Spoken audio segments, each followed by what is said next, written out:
Hi, I'm Bob Schrupp, physical therapist. Brad Heineck, physical And therapist. together we are the most famous physical therapists on the internet. In our opinion, of course, Bob. All right, Brad, today we're going to talk about bone hip arthritis. And just because you have it doesn't mean that you have to live with the pain. I think we can knock the pain down a little bit if you try some of these things. Now, first off, what are we talking about when we have bone-on-bone arthritis? The cartilage is wore off and we're going bone to bone in the hip joint itself. Yeah, and what you're going to find, I'm going to come a little bit closer, Lonnie. Are you right there? Now this bolt isn't in your hip. You don't have that, by the way. But this is the smooth surface of the femur that fits into the socket over here. You want to just spin that, Brad? Yep. There's a socket right up in here.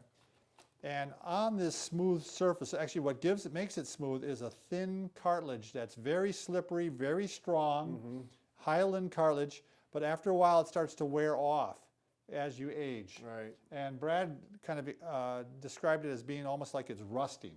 And it's flaking off, and eventually you have pockets and divots, and it's actually just going to be wore away. Right, so you got that ball and socket, and it was smooth and slippery and gliding and quiet, and all of a sudden it starts making noises, pain associated with it. So how are you going to deal with that before, you don't want to have surgery, and how can you manage the pain? Right. First off, what you should understand about this is the pain tends to flare up and it tends to calm down. So if you're in a flare-up, the one thing you want to try is using a cane. Right. Brad, do you want to go ahead and demonstrate? Sure. So here we go. It's got the left hip is the problem here. You're going to take the cane in the opposite hand. Right. A lot of people will think it's in the same leg, but you go the opposite, okay? And they've done studies on that and why it works, and just believe us, that's the way it works. Right. But you need to walk, when the cane goes forward, the left leg goes forward, and that's the natural sequence of the arm and the leg anyways. So I'm taking weight off of this hip by going through this cane, and it gives you better balance as well. It's amazing how this makes I would think of all the things we're going to recommend today, this is the most important. Because if you get it calmed down, you can get rid of the cane again. Right. But I always get a kick out of Brad. A lot of people say, well, I'm not going to use a cane. It makes me look old. Right. But instead, they'll walk like this. Yep. They're limping around, and which looks much worse than using a cane. Right. So. Yeah, that gives you a little look of distinction. That's right. All right, the second thing you're going to want to do is actually you're going to do some hip stretches, Brad. And the reason we're going to do these stretches is a lot of times with arthritis, the hip becomes tight and it's not moving as well. And so now instead of the forces being spread out throughout the entire ball here, it's just working on a small part of the ball. Right. And that's getting wore out faster. Right. So you want to make sure you keep the hip stretched out as much as possible, and make sure your knee's not falling off either, because that's not going to help. This is interesting, Bob, because actually just yesterday I worked with a patient, hip arthritis, and we're going to be doing these same stretches on her. Wonderful. Yeah. Well, do you want to be the stretchy? Sure. Should lay down and You bet. and I'll.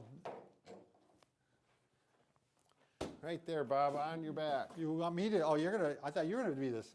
Oh, you're gonna. All right, we're ready. Okay, probably just hip flexion, right? Sure. So you're gonna go ahead and bring it up and give it up a little yank. Now the woman I have yesterday, she can get up about to here, and she's so tight she cannot get past 90 degrees. So we're going to work on that gently. So you can grab around the knee, or you can grab under here if you can't get that far. Okay. Okay. How about a hip rotation? And you can do rotations by just rocking back and forth like this. But you can also do, and this is a good one to do every morning when you wake up, just start getting the hip moving before and it works the low back a little bit too. Yeah, low back too. You can do the figure 4 stretch. Now you can do that in a number of ways, but one you could just cross over like this, and a lot of people aren't going to have much motion in this one, are they, Brad? Yeah, and it might be painful, so you have to, it should not be any sharp pain. Stretch pain is all we're looking for. If you are somewhat mobile, you might even try putting it up like this and stretching it down and pushing it a little bit with your hand. But most people are going to probably be up like this. I did have just recently, he was 87 years old, and he could do this, and we could actually help his hip out by that. So sometimes it works on all right, people. How about a hip extension stretch? This is one where you'd actually go to the edge of the bed. Please don't fall off.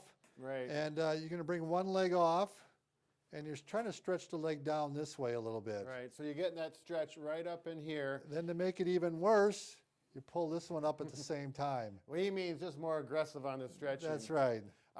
Yeah, if you got a lot of arthritis, you might have to start with someone holding this Right. and working it gently.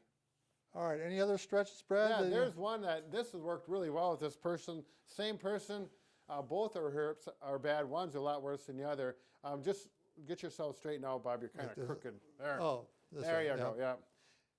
And this is something you can do. All just take the leg and you have a family member or a friend and gently pull.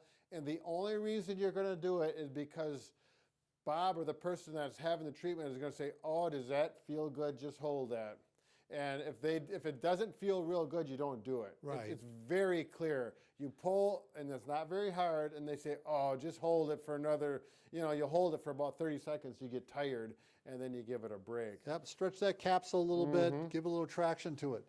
So, all right, the third thing you're going to want to do, joints love movement. And if they're not getting, what happens is you start having hip pain, so you move less, right? You stop walking as much, you stop moving as much totally.